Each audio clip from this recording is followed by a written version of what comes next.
Hello friends, welcome to first division classes. आज मैं आप लोगों को मंथली असाइनमेंट के उत्तर को लेकर आई हूँ। फ्रेंड्स, कक्षा 10th के अक्टूबर के मंथली असाइनमेंट यहाँ पर दिए गए हैं, उसके उत्तर को मैं आप लोगों को बताऊँगी। ठीक है, तो चलिए देखते हैं पहला प्रश्न क्या है। निम्नलिखित गद्यांश को पढ़कर नीचे दिए गए प्रश्नों के उत्तर दीजिए। फ्रेंड्स, नीचे जो गद्यांश दिए गए हैं इनको पढ़ना है और एक यहाँ पर श्लोक भी दिया गया है, इसको भी पढ़ना है और इससे रिलेटेड जो भी प्रश्न नीचे पूछे गए हैं उसके उत्तर को आप लोगों को देखना है। तो चलिए देखते हैं पहला प्रश्न क्या है। पहला प्रश्न है, लक्ष्य प्राप्ति का द्वार जीवन में कौन खोलता है।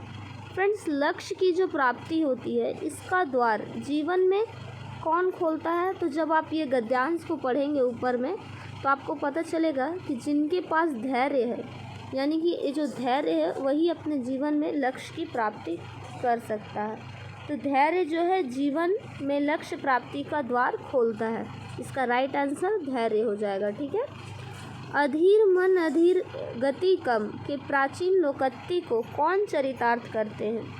तो जो जल्दी जल्दी करो की रट लगाते हैं वही अधीर मन गति कम की प्राचीन लोकोक्ति में चरितार्थ होते हैं। ठीक है, ये आप जब ऊपर गद्यांश पढ़ेंगे तो आपको पता चलेगा। ठीक। तीसरा क्या है, मालिक कितना भी वृक्ष को सींच ले परंतु फल प्राप्ति समय या ऋतु आने पर ही होती है। भावार्थ दोहे की किस पंक्ति से निकलता है। फ्रेंड्स, तो यह जो भावार्थ है वह जो ऊपर दोहा दिया हुआ है इससे निकलता है। धीरे धीरे रे मना धीरे सब कुछ हो। इस जो यह लाइन दी हुई है, पंक्ति यह जो दी हुई है, इससे ही इसका भावार्थ निकलता है। ठीक है। चौथा प्रश्न क्या है, किसी काम को करने में कम समय कब लगता है। तो फ्रेंड्स, किसी काम को करने में कम समय कब लगता है, शांत मन से। चौथा इसका राइट आंसर हो जाएगा ऑप्शन नंबर 4, शांत मन से करने में उसको सही होता है। ठीक है। पांचवा क्या है, इस गद्यांश के लिए उपयुक्त शीर्षक दें। इस गद्यांश के लिए उपयुक्त शीर्षक। फ्रेंड्स, इस गद्यांश के लिए उपयुक्त शीर्षक क्या है, धैर्य का महत्व। इसका राइट आंसर क्या हो जाएगा, धैर्य का महत्व। दूसरा क्या है, सही विकल्प का चयन करें। इसमें दिखाना है सही विकल्प का चयन करें। पहला प्रश्न क्या है, पक्षी आकाश में उड़ रहे थे, क्रिया का भेद बताना है कि अकर्मक क्रिया है कि सकर्मक क्रिया है। फ्रेंड्स, पक्षी आकाश में उड़ रहे थे, तो यह कौन सी क्रिया, इसमें कौन से क्रिया भेद है, तो यह अकर्मक क्रिया है। ठीक है, इसका राइट आंसर अकर्मक क्रिया हो जाएगा। दूसरा क्या है, महेंद्र ने नरेंद्र से चाय पिलवाई। महेंद्र ने नरेंद्र से चाय पिलवाई। ठीक है, इसमें भी क्रिया के भेद बताना है। तो फ्रेंड्स, जब किसी से काम करवाया जा रहा है तो वहाँ पर आज्ञा दिया जा रहा है, यहाँ पे चाय पिलवाई जा रही है, इसमें से क्या ना यह अकर्मक है ना यह सकर्मक है, तो इनमें से कोई नहीं इसका राइट आंसर हो जाएगा। अव्यय से आप क्या समझते हैं। अव्यय क्या होता है फ्रेंड्स, जो कि लिंग वचन पुरुष काल को प्रभाव से अप्रभावित रहने वाला है। ठीक है, लिंग वचन पुरुष काल के प्रभाव से यह अप्रवाहित रहता है, अव्यय अप्रभावित रहता है। ठीक है।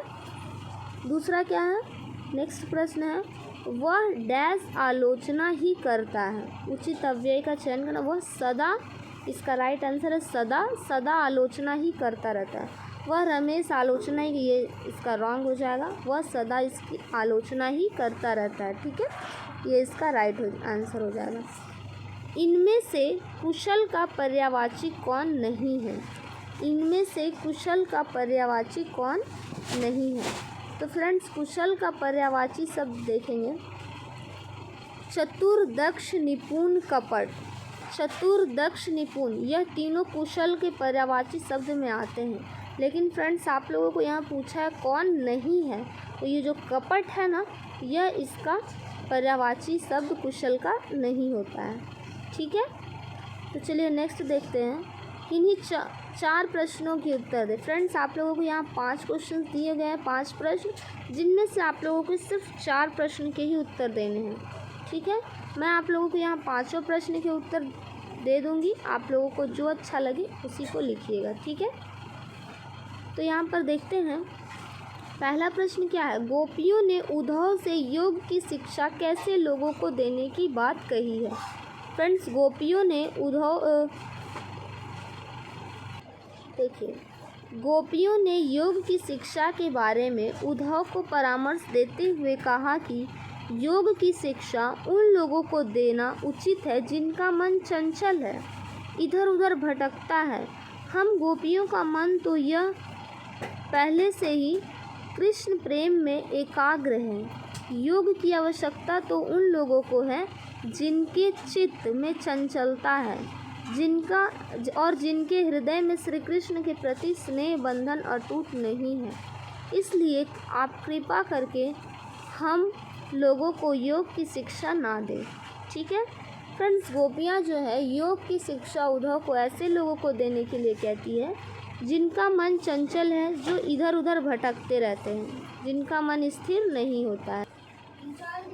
नेक्स्ट क्या पूछा गया है। उत्साह कविता में बादल किन किन अर्थों की ओर संकेत करता है।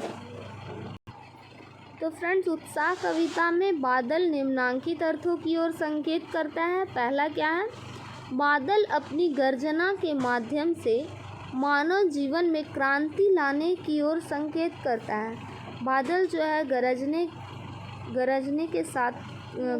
के साथ मानव जीवन में क्रांति लाने का संकेत कर रहा अपनी गर्जना से। ठीक है, नेक्स्ट क्या है, बादल से होने वाली बरसात मानव जीवन की पीड़ाओं को दूर करने की ओर संकेत करती है। फिर जीवन को उत्साह और संघर्ष के लिए प्रेरित भी करती है। जीवन में नवीनता और परिवर्तन लाने की ओर भी संकेत करती है। ठीक है फ्रेंड्स, तीसरा प्रश्न क्या है। कवि सूर्यकांत त्रिपाठी निराला की आँख फागुन की सुंदरता से क्यों नहीं हट रही है। कवि की आँख क्यों नहीं हट रही है। कवि की आँख जो है फागुन की सुंदरता से क्यों नहीं हट रही थी। फ्रेंड्स, मनुष्य का एक स्वभाव यह भी होता है कि जब वह किसी अत्यंत खूबसूरत चीज़ को या फिर व्यक्ति को देख लेता है तो उसकी सुंदरता अनंत काल के लिए मनुष्य की आँख पर टिकी रह जाती है। ठीक है, ठीक इसी प्रकार कवि भी फागुन की सुंदरता, उसकी मादकता और उसके यौवन के अधीन हो जाता है। प्रकृति प्रेमी कवि अपनी रुचि के अनुसार प्राकृतिक सौंदर्य ढूंढ लेता है और चाहते हुए भी फागुन की सुंदरता को अपनी आँख से नहीं हटा पाता। फ्रेंड्स, कुछ भी सुंदर चीज़ को देखकर मन अपने आप उस पर मोहित हो जाता है। उसी प्रकार फागुन की भी सुंदरता को देखकर कवि जो है वह उस पर मोहित हो जाते हैं, और जब भी कोई अच्छी या खूबसूरत चीज़ देखते हैं तो हमारा भी मन करता है कि उसे हम देखते रहें। उसी प्रकार कवि का भी जो मन है वो फागुन की सुंदरता को देखते रहने का कर रहा है, इसलिए उनकी आँख नहीं हट रही है। ठीक है,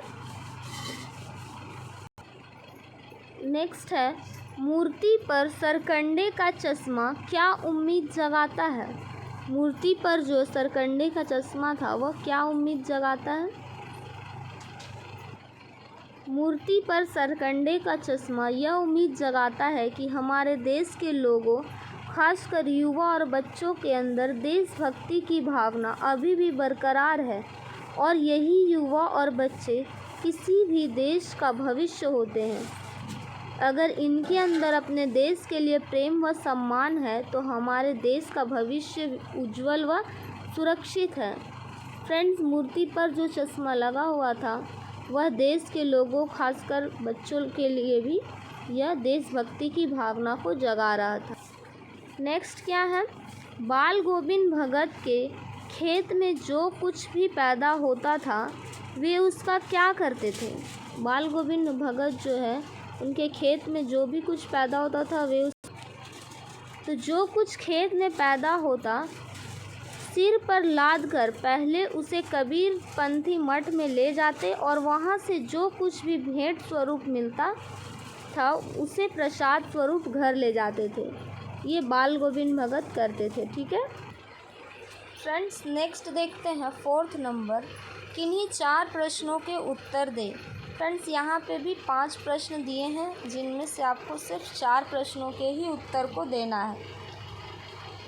4 प्रश्नों या मैं आप लोगों को इसमें भी 5 प्रश्नों के उत्तर दूंगी, आप लोगों को 4 करना है कोई भी। ठीक है, पहला प्रश्न क्या है? उद्धव के व्यवहार की तुलना किस किस से की गई है? उद्धव की व्यवहार की तुलना किस किस से की गई है?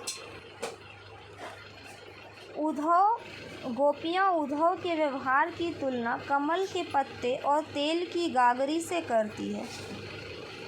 कमल के पत्ते और तेल की गागरी से कहती है। गोपियाँ कहती हैं कि उद्धव का व्यवहार उस कमल के पत्ते की तरह है जो रहता तो पानी में है लेकिन उनमें डूबता नहीं।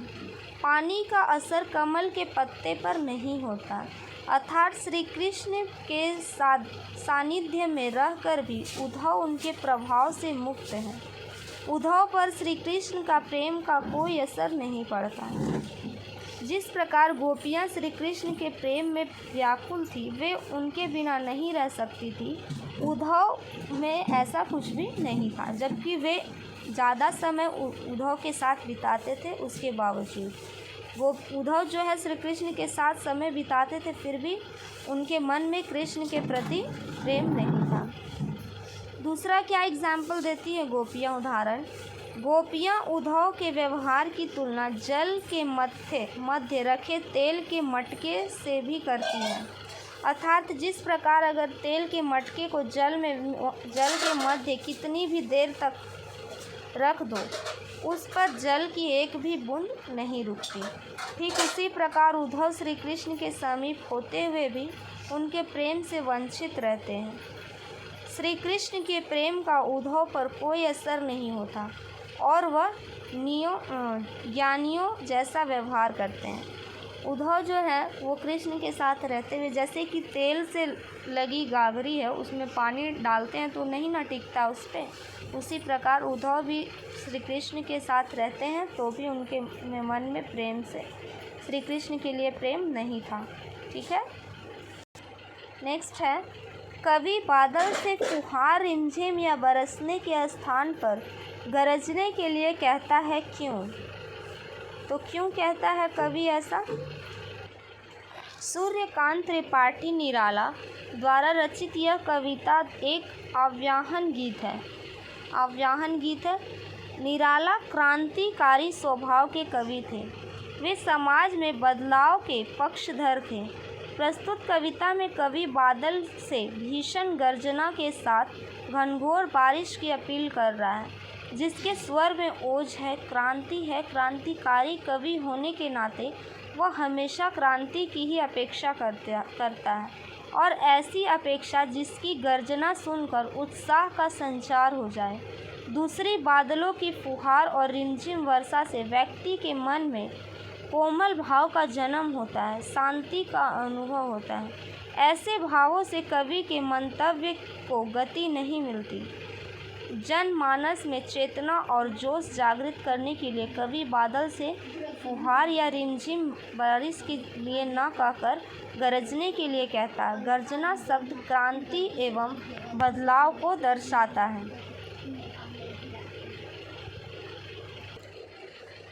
नेक्स्ट है फ्रेंड्स, प्रस्तुत कविता में कवि ने प्रकृति की व्यापकता का वर्णन किन रूपों में किया है?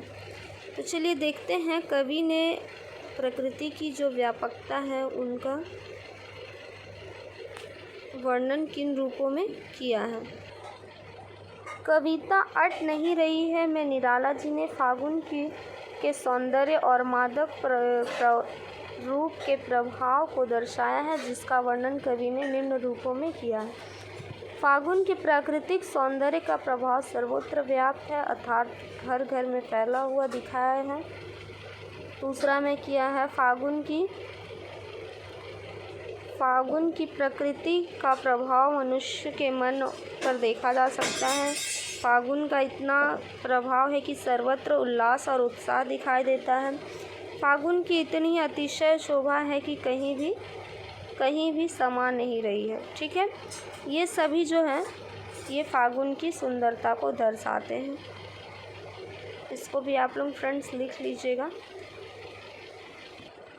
नेक्स्ट है फ्रेंड्स, पान वाले का एक रेखाचित्र प्रस्तुत करें। जो पान वाला है उसका रेखाचित्र, फ्रेंड्स ये पूरा पान वाले का रेखाचित्र है। आप इसको पढ़कर अच्छे से समझ लीजिएगा, इतना ये नहीं है, और इसको लिख लीजिएगा। ठीक है।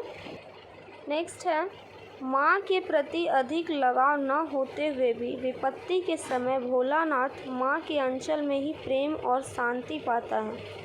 इसका आप क्या कारण मानते हैं? फ्रेंड्स इसका उत्तर भी है।